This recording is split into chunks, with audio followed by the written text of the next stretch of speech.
A fateful Sunday morning, its events will forever be etched in their minds. Residents are counting their losses. Others are salvaging their meager belongings. At least 164 houses were damaged.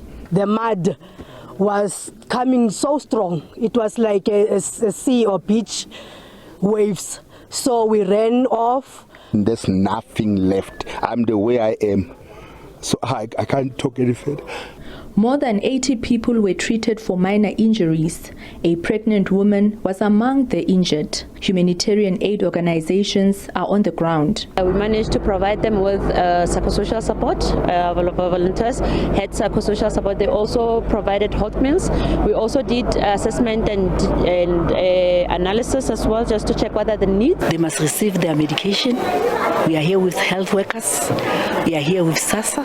They must also apply for their IDs and make sure that they also apply for their grants. The community is now seeking assistance to rebuild their homes. They want Jagersfontein developments to be held legally liable for the damages. Many of the directors were not available. Every time when we reach out to them, you hear others are in Canada, others are in Switzerland and all over Europe. Samples of the sludge have been taken for tests to ascertain their risk to human life. The Mineral Council of South Africa says it will continue to encourage its members to review their tailings management operational standards. The council said it would analyze the state of mine dams in the country.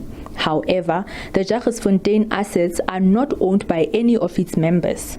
Mine management has been accused of not taking reasonable safety measures.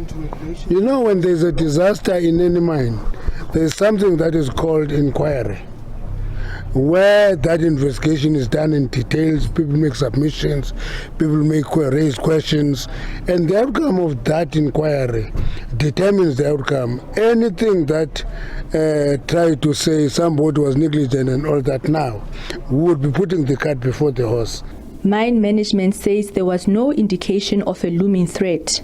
The company has set aside 20 million rand to assist the affected residents. You've got to rely on your experts and your engineering. I can show you pictures of this wall 3-4 days before the accident, and you won't be able to tell me that there was a risk. Government says lessons should have been learned from a similar mine disaster which happened in Virginia almost 3 decades ago.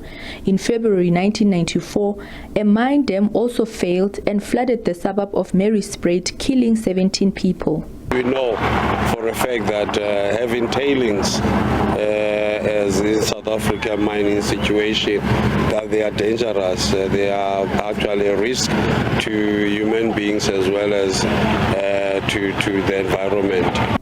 Government has assured residents that it would rebuild their houses. It has identified 4 sites to erect temporary structures. The engineers on a preliminary basis are saying that it's not safe to rebuild here.